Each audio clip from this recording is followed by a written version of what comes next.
بسم اللہ الرحمن الرحیم. السلام علیکم اسٹوڈینٹس. آج ہم لوگ اپنا PSY 502 کا لیسن نمبر 42 کریں گے.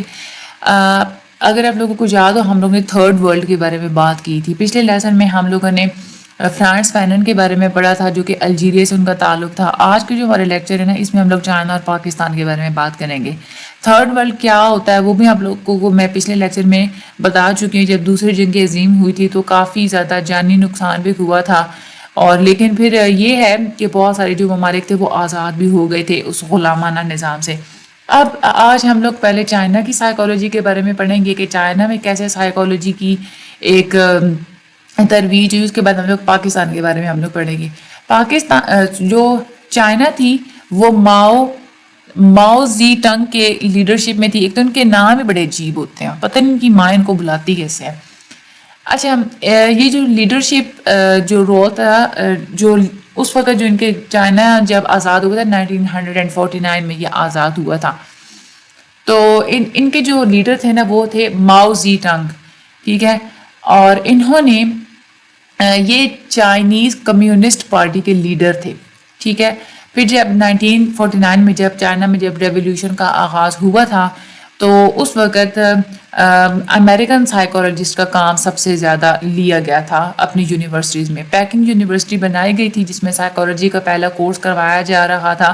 پہلے جو 10 سال تھے 20ویں صدی کے وہ سارے کے سارے چائنا کے جو تھے نا ان کا تعلق امریکن سائیکالوجسٹ کے ساتھ ہمیں دیکھنے کو ملتا ہے. اس وقت جو امریکن سائیکالوجسٹ کی جو بکس ہوتی تھی، خاص طور پہ ولیم جیمس کی بکس، جوہن ڈیوی کی جو بکس ہوتی تھی ان کو ہی چائنیز میں ٹرانسلیٹ کروا کے تو چائنا کی جو سائیکالوجی کے جو کورسز ہوتے تھے اس میں پڑھایا جاتا تھا. جیمس کو فنکشنلزم کا ایک فاؤنڈر سمجھا جاتا ہے. ولیم جیمس کا ہمیں پتہ ہے کہ ان کا یہ ویو تھا کہ جو کانشیسنیس ہوتی ہے یہ کوئی ایپی فینومنا نہیں ہے، یعنی کوئی ایسی چیز نہیں جس کو آپ لوگ سمجھ نہ سکے. کانشیسنیس کو آپ لوگ ایکسپلین کر سکتے ہیں، اس کی فنکشننگ کو بھی اور اس کی ورکنگ کو بھی آپ لوگ ایکسپلین کر سکتے ہیں. اس کے بعد جوہن ڈیوی ایک ایجوکیشنسٹ تھے. انہوں نے تعلیم سے ریلیٹڈ کافی کنٹریبیوشنز وغیرہ انہوں نے دی ہیں، خاص طور پہ بچوں کی تعلیم سے ریلیٹڈ. اور وہ یہ کہتے تھے کہ بچوں کی ضروریات کو مد نظر رکھتے ہوئے ہی ہمیں اپنا ایک تو جو ہے نا وہ تعلیمی نظام بنانا چاہیے. اس کا مطلب کیا ہوتا ہے؟ وہ یہ کہتے تھے کہ جو بچے ہوتے ہیں نا وہ ڈفرینٹ ایجز کے جو بچے ہوتے ہیں ان کی ڈفرینٹ ضروریات ہوتی ہیں. تو ہمارا جو بھی تعلیمی نظام ہے ان کو اس بات کا خیال رکھنا چاہیے کہ پہلے تو وہ ان بچوں کی ضروریات کو سمجھیں اور پھر تعلیمی نظام خود کو ایک ایڈجسٹ کرے تاکہ بچوں کی ضروریات کو پورا کیا جا سکے. جوہن ڈیوی نے چائنا میں 1920 میں اور 1919 اور 1920 میں چائنا میں مختلف جگہوں پہ ڈیلیور کیے تھے لیکچرز بھی. اس کے بعد ایک اور جو امریکن سائیکالوجسٹ ہے جن کا نام سیلر تھا. ٹھیک ہے، سیلر بھی انہوں نے بھی چائنا میں آ کے کافی جگہوں پہ انہوں نے اپنے لیکچرز جو ہیں وہ ڈیلیور کیے تھے. 1949 میں ریولیوشن کے بعد سیلر پاکستان میں بھی آئے تھے اور انہوں نے لاہور میں اور مختلف جگہوں پہ یہاں پہ بھی لیکچرز ڈیلیور کیے تھے. 1949 میں اگر ہم لوگ دیکھیں 1949 سے پہلے اگر ہم لوگ دیکھیں تو چائنا میں جو سائیکالوجی ہوتی تھی وہ فنکشنلسٹ سائیکالوجی ہوتی تھی، لیکن اس میں کچھ بیہیویئرزم اور سائیکو انالیسس کا بھی تھوڑا بہت اثر ہمیں نظر آتا ہے. اس کے بعد کمیونسٹ پارٹی نے جب پورے ملک کے اوپر قبضہ حاصل کر لیا تھا 1949 میں تو انہوں نے سائیکالوجی کو ایک بہت ہی امپورٹنٹ فیلڈ کی طرح پہچانا تھا کہ ہمیں اس فیلڈ میں زیادہ اسٹڈی کرنی چاہیے. پھر سائیکالوجی کو ایک سیپریٹ سائنس کی طرح مانا گیا تھا چائنا میں 1950 میں. 1956 میں ایک ایسا کمیشن بنایا گیا تھا جس کا مین مقصد یہی تھا کہ چائنا کے اندر سائیکالوجی کی پروگریس کے لیے پلان بنایا جائے.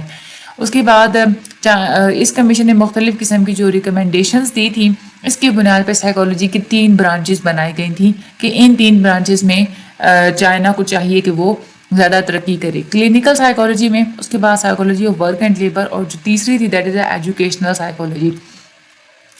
جو کلینکل سائیکالوجی تھی اس میں ریسرچز وغیرہ کی جاتی تھی جو ذہنی بیماریاں ہوتی ہیں نا ان کے ڈائگنوسٹکس میں اور ان کے ٹریٹمنٹ، جیسے کہ اسکیزوفرینیا ہو گیا اور اس کے بعد مینک ڈپریسو سائیکوزس وغیرہ، ان تمام بیماریوں کو ڈائگنوس وغیرہ کیا جاتا تھا.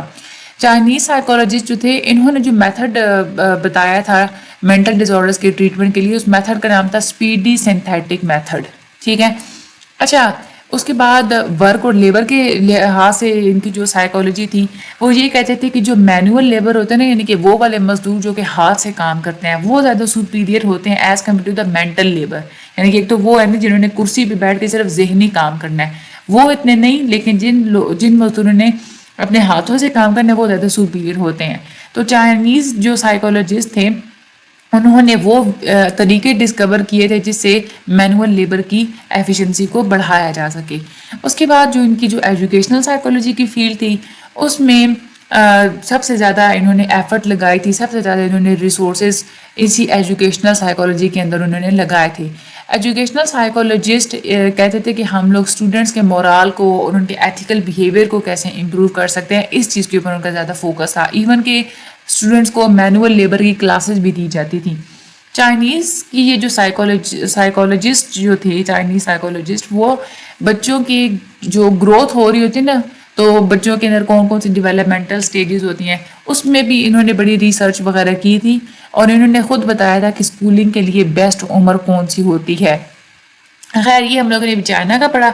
پاکستان میں سائیکالوجی کیسے آئی تھی؟ پاکستان آپ کو پتہ ہے کہ 1947 میں آزاد ہوا تھا. جب پارٹیشن ہوئی تھی اس وقت صرف 2 ڈپارٹمنٹس موجود تھے ہمارے پاکستان میں جو کہ سائیکالوجی میں ماسٹرز کی ڈگری کروا رہے تھے. ایک ڈھاکہ میں موجود تھا جو کہ ایسٹ پاکستان میں واقع ہے، جو کہ ابھی بنگلہ دیش ہے، اور دوسرا جو ہے وہ گورنمنٹ کالج لاہور میں واقع تھا جو کہ جس کا الحاق پنجاب یونیورسٹی کے ساتھ ہے، جہاں پہ ماسٹرز کی کلاسز دی جاتی تھی سائیکالوجی کی. پھر اس کے بعد راجشاہی یونیورسٹی تھی بنگلہ دیش میں، انہوں نے بھی ماسٹرز کی ڈگری سٹارٹ کروائی تھی. اس کے بعد پنجاب یونیورسٹی نے بھی اپلائیڈ سائیکالوجی ڈپارٹمنٹ بنایا تھا. پھر اس کے بعد پوسٹ گریجویٹ ڈپارٹمنٹس بھی بنے تھے پشاور یونیورسٹی میں، کراچی یونیورسٹی میں، اور دوسرے جو پنجاب کے کالجز ہیں اس میں. اس میں جو مین اسپیشلائزیشنس کروائی جاتی تھی وہ سائیکو ڈائنامکس کی فیلڈ میں کروائی جاتی تھی. خاص طور پہ جو فریڈین کے اور جو جنگین اپروچز ہیں ان میں ایک تو کروائی جاتی تھی اسپیشلائزیشن سوشل سائیکالوجی میں، کلینکل سائیکالوجی میں، ایکسپیریمنٹل اینڈ جنرل سائیکالوجی میں، اس کے علاوہ سائیکولوجیکل میجرمنٹ، ان میں اسپیشلائزیشن کروائی جاتی تھی. پھر اس کے بعد اسلام آباد میں نیشنل انسٹیٹیوٹ آف سائیکالوجی بنایا گیا تھا اور یہ ڈیولپمنٹل سائیکالوجی، فورینزک سائیکالوجی اور سائیکولوجیکل میجرمنٹ میں اس ڈپارٹمنٹ نے کافی زیادہ ریسرچ وغیرہ کی تھی. یہ جو نیشنل انسٹیٹیوٹ آف سائیکالوجی تھا پھر بعد میں اس کا الحاق اسلام آباد یونیورسٹی کے ساتھ ہو گیا تھا.